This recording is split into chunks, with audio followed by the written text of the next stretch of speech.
Good evening, and I'd like to thank you for taking time out to join this webinar, How to Take Control of Your Student Loan Debts.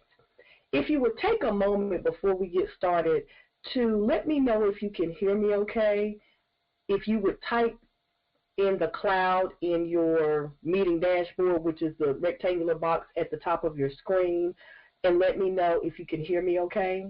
If you could just take a second out, if you have joined the online meeting portion, you can just click on the cloud and just let me know that you're able to hear me okay. Okay.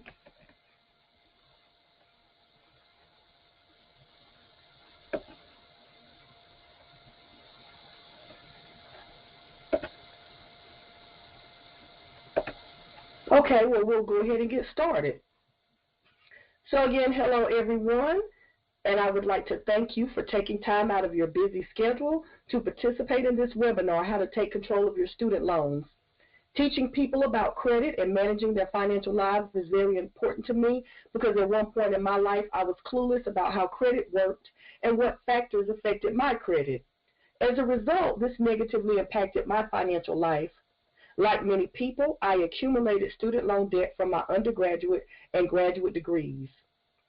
Over time, I learned how to deal with the lenders, the types of programs that exist, as well as the scams.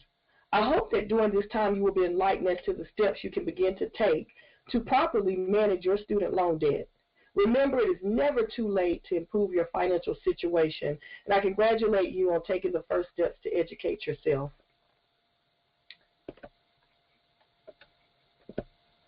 So one of the things that we will do also, I forgot to mention when we first started, is that we will have a question and answer session at the end where you can actually type in your questions. Again, you can click on the little cloud in your dashboard where at the top of your screen, and also, or I'll have an opportunity where you can ask your questions through the phone. So again, just wanted to let you know we will have a question and answer session.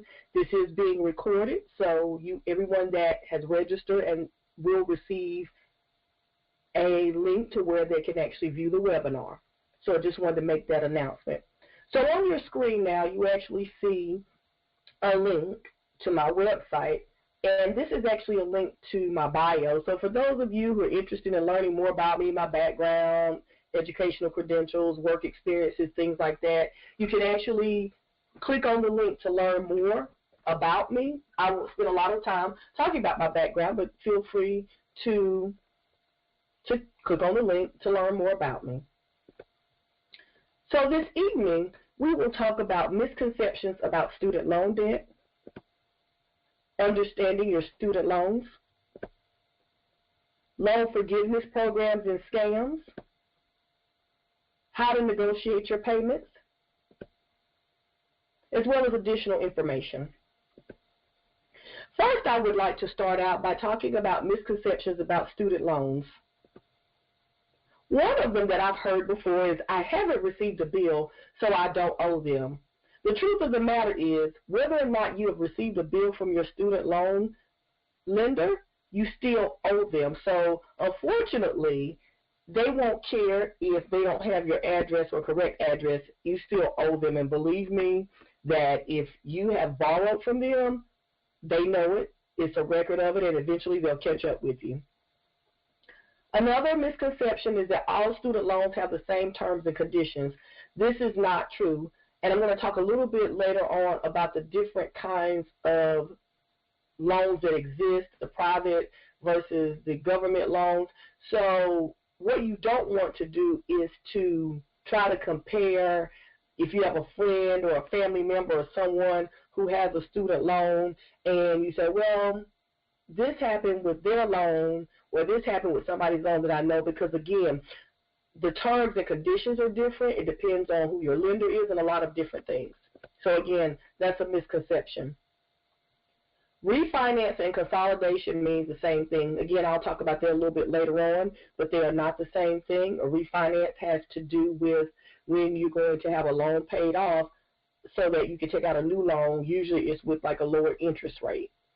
Consolidation is different. It's when you're taking all of the loans that you have together, you're combining them, and you may or you may not end up with a lower interest rate. It just depends. But those are two different things. Then another misconception is that there is nothing that you can do if you can't afford to make your payments. This is not true. Again, you have to communicate with the lender. Some people, will give up because maybe they've tried or they don't know what to do or they're afraid to call because of their situation. But I'll talk more about how do you actually go about addressing your lender if you can't afford to make the payments that they're saying you should make. But these are some of the misconceptions about student loans. Again, your lender is not going to care if you can't make the payments and you don't communicate with them. And again, just because you are off of their radar, so you think because they don't have your address. Again, these are things that you don't want to believe because, again, this can also hurt you and impact your credit. So let's talk first about understanding your loans. So a lot of times people don't even know what kinds of loans they have. Not everybody. Some people are aware of the types of loans that they have, but it's important to know the types of loans that you have. So we'll start with the federal government. The federal government has loans fall into two types of categories. You have subsidized loans and unsubsidized loans. So I'll talk about subsidized loans first. This is when the federal government pays interest on the loan while the borrower is in school. So if you're currently in school, whether it's you're pursuing an undergraduate degree or a graduate degree, this is where they're taking care of the interest. So again, if you're in college right now, then they are actually taking care of that interest. Now, it's another thing to note, and I discussed this in another webinar on graduate school, is that once you get to the graduate level, some subsidized loans are no longer available, are not available to graduate students, only undergraduate students. So, but again, if you have had student subsidized loans at any point during your educational career or your education, I call it educational career, hopefully you're not in school forever, but during your educational tenure, then this is one type of loan. The next type of loan is unsubsidized. Again, this is through the federal government. This is when the borrower is responsible for interest from the time the funds are given, or the borrower may allow the interest to be added to the outstanding principal. So again, the interest will continue to accumulate. So if your balance is not paid, each year interest is added onto your balance. So this is how, people can also end up owing thousands more than they started out with. I always suggest to people, if they can afford to do it, if they have an unsubsidized loan, to pay a little bit on the interest. It is tax deductible. So again, and there are limits to an income limits and things like that go along with that. But again, you need to make sure you know, do you have subsidized or unsubsidized loans? Now, private lenders, I always tell people, if you're starting your educational career, and I'm going to assume if you're on this call, maybe you already have started your educational career, but private lenders, if you're starting out, if you have children, that should be your very last resort, because with private lenders, unfortunately, unlike the government, they don't have a lot of programs.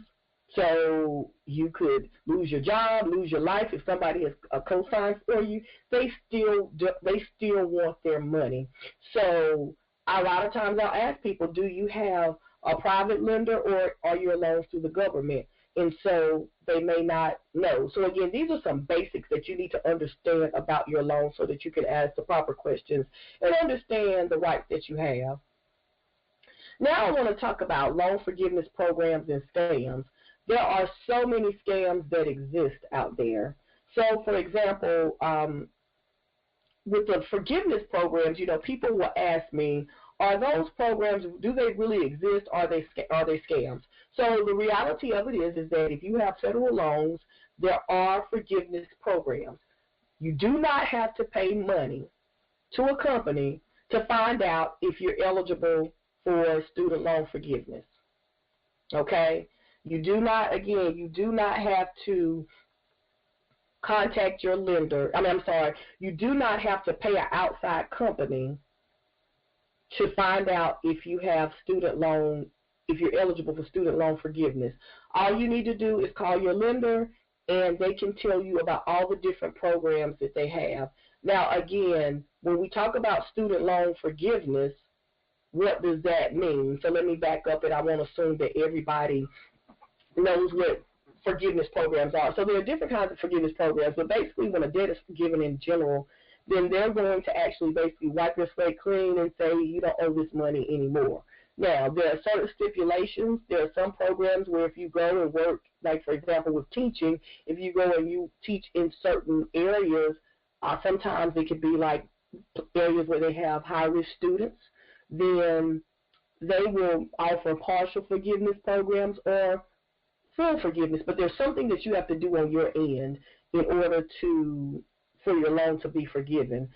They have public service forgiveness programs, so if you work for certain nonprofits, if you teach at the college level, again, there are all kinds of forgiveness programs. There are forgiveness programs where they'll forgive your debt after 10 years or 120 payments, depending on which comes first.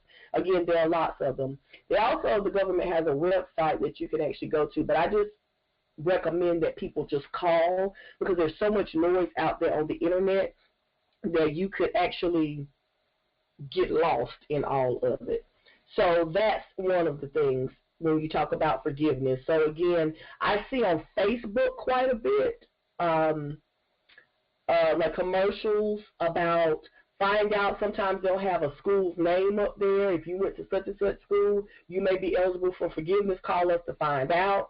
Or I hear things on the radio all the time. Find out if you qualify for student loan forgiveness. And they charge people, some of these companies charge people monthly fees, and really you only fill out your paperwork once a year, but you have to be on a certain like repayment plan. But again, my point is, when in doubt, contact your lender. Also, beware of companies that will call you and say they can help you find out. Again, I just mentioned this part about, if someone calls you to see if you qualify for student loan forgiveness. So again, just call your lender. Beware of companies that call and offer to purchase your student loan debt. So I've had people to ask me before, company called and asked me about purchasing my loan for a couple $100. As I like to tell people, if that was really legitimate, then all of us would pay a few $100s to get rid of our thousands of dollars in debt. A lot of times these companies have hidden agendas and fees and fine lines. So sometimes if you go with one of these companies, you could end up paying more with them than you would have if you would have just stuck with your original lender. So again, when in doubt, call your lender. Now, again, let's talk a little bit more about understanding your loans. So when you talk about your loans, understand your repayment terms and your conditions. If you are clueless about your student loans, that's not a good thing. I know it can seem intimidating, but you need to make sure that you understand your terms and your conditions. Well, someone may say, how do I do that? Again, you pick up your phone and you ask. And again, I have clients that I actually work with their student loans, but that's not the only reason they hired me. They hired me because they want, as a financial consultant, I help people to get back on track with their finances. So my job is to look at the different areas of their finances and work with them and coach them through how to deal with whether they have collections, additional credit issues, whether they're budgeting, working with them on their budget and things like that. So sometimes if they have issues, then I will also coach them through the call with their student loan lenders, or either they give me permission to talk to them. And so I ask those questions that they may not know how to ask or know to ask at all. So anyway, understanding your repayment terms and conditions, your consolidation and refinance options. People will say to me, should I consolidate my loan? Should I refinance? Which is better? And this is what I tell people. There is no one right answer. One answer doesn't fit all. With consolidation, as I mentioned before, that's when if you have several loans and they can basically take all of your loans, put them together. There are cases where people will consolidate and they have a higher interest rate than they did before. Some people consolidate because they need a lower payment. So again, you have to look at whether the pros and the cons. What are you gaining? What are you losing? It's not just a straight, yes, you should consolidate, no, you shouldn't. But again, Is it a cash flow issue where you need more money per month? Are you willing to possibly lose the interest rate that you have if it's lower? Those are questions that you need to ask. If you're refinancing, you need to ask the same thing. Are there prepayment penalties? What are the things that you need to know about your loans? Do the payments stay the same? Are they fixed? How long? If they're not fixed, how will they increase? Your payments increase? So again, asking those questions. Also, ask about if there's special programs. I mentioned repayment options, forgiveness, also economic hardship programs. So again, when we're talking about if you lose your job or if something happens that you can't pay your student loans, you ask. Again, never be afraid because you never know what's out there. And again, I can tell you with the federal loans, there are lots of programs if you can't pay. And the good thing is, heaven forbid, if somebody co-signs for you or something happens to you, they are dischargeable in death, although we don't, we hope everybody lives a long time. But as I mentioned, with private lenders, that's not always the case. So that's the thing that you have to remember, to ask about special programs. Again, the government has all kinds of programs if you're not working, if you can't pay your bill, things like that. Tax deductions. So I mentioned before about if you have an unsubsidized loan, paying interest when you can. But in general, if you're paying student loan interest, then the interest that you pay is tax deductible up until a certain amount.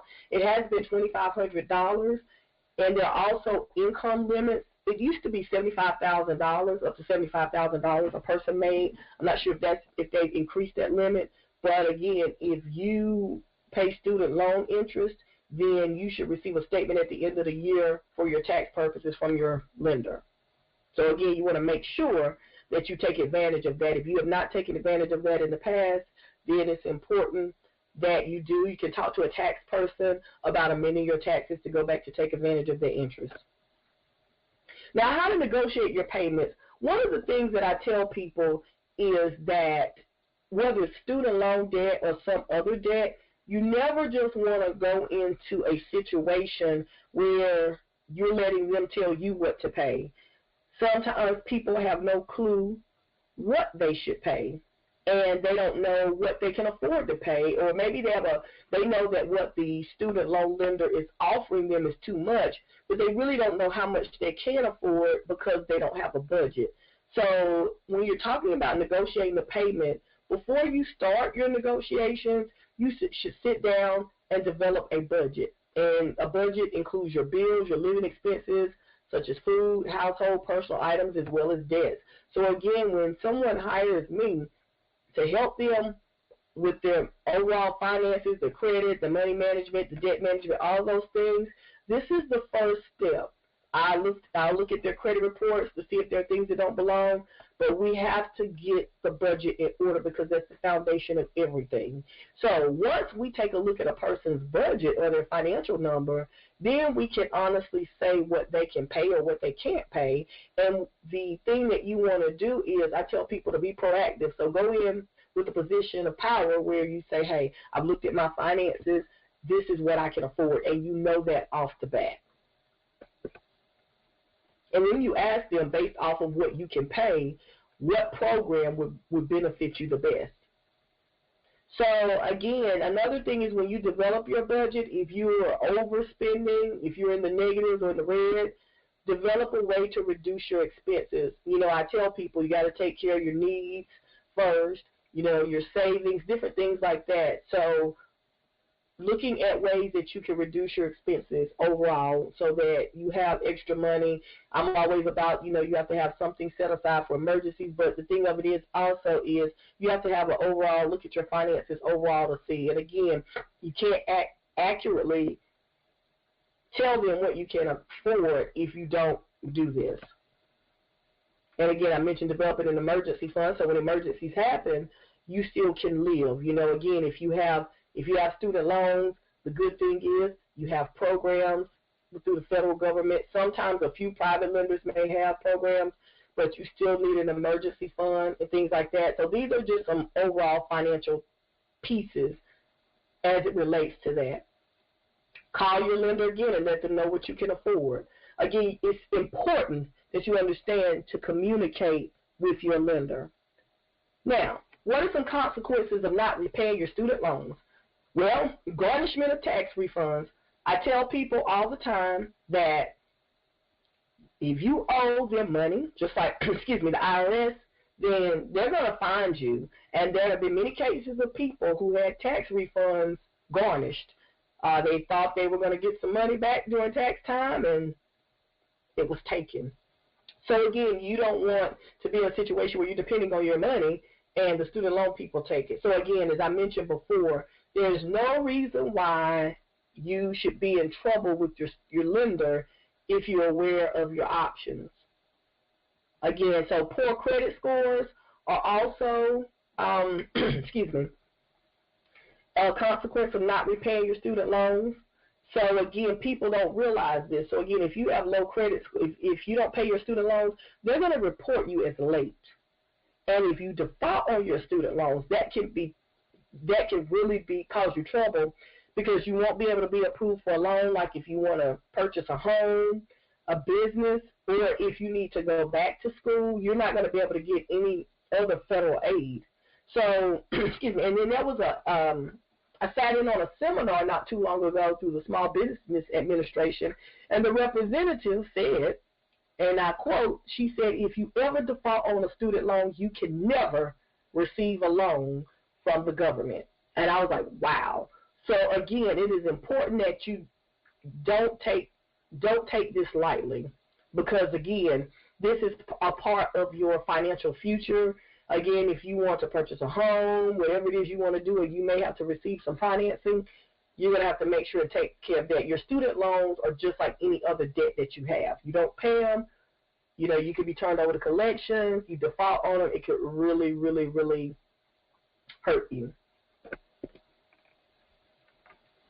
So next, it is important that you look at your credit reports. Anyway, I know we're talking about student loans, but some people, when I'm working with them and we look through all three of their credit reports, they'll find that they were reported as late a couple years ago or some years back, and they're not aware of it. And so it's important to make sure, if you've been paying on time, that you know that they're reporting that correctly. So you want to make sure that that's being reported correctly.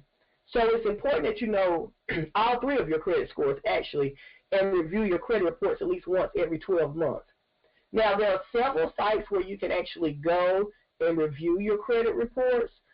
Now, I tell people to stay away from the sites where you have to put in a card number, a credit card or debit card number, because there are sites where you don't have to do that. You don't have to go through a trial basis and pay on a monthly basis. But if you go to annualcreditreport.com, you're entitled to one free credit report every 12 months.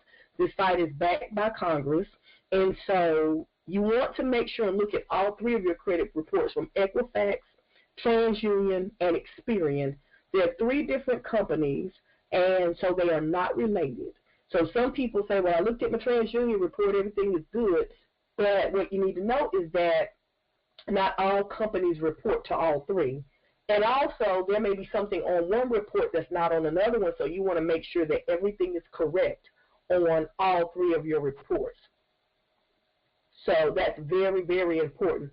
Now, some people use Credit Karma. I've used Credit Karma before, but it's important to know that Credit Karma is only going to give you information for TransUnion and Equifax.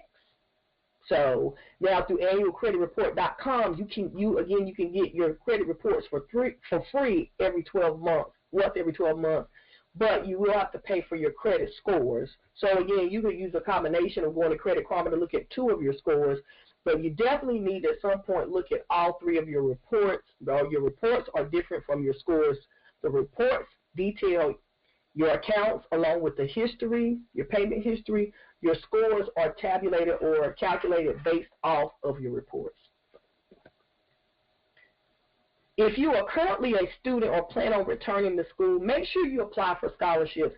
I tell people all the time that there's so much money out there, And I have other webinars that I've done, and I've recorded them, where you can go back and look at ways to find monies for schools. But in this point in time, in this day and time, there's so much money out there. And I know of organizations where they're literally begging people to apply. And I know just from serving on scholarship committees and having a scholarship, having created a scholarship, that the numbers of applications are really, really low.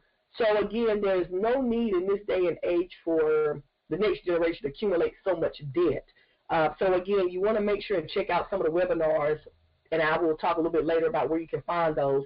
But if you have to go, if you're on your way back to school, you're going to graduate school or whatever you're doing, you want to make sure you apply for everything. I can't say that enough, to try to keep from accumulating more student loan debt or starting if you haven't already.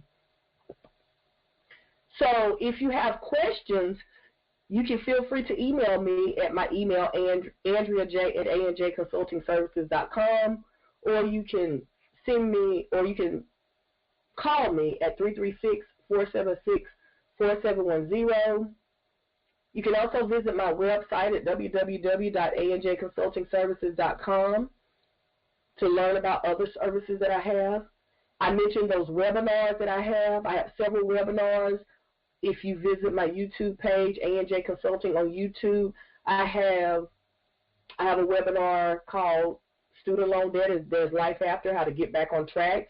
Even if you have student loan debt, you can still live a productive life, but it's about the things that I talked about, knowing how to manage them properly. I have webinars on how parents can save thousands on their child's college tuition. I have the same thing for current college students, as well as how graduate students can save thousands on tuition. You can also follow me at A&J Consulting Services. You can also follow A&J Consulting Services on Twitter. My Twitter handle is at A&J Consulting, or Facebook. I have actually two business pages. I have a group page, A&J Consulting Services, or the business page you can like, which is A&J Consulting Services also. So I'd like to thank you for your time, and at this point in time, we're going to switch over to the question and answer session. So again, I appreciate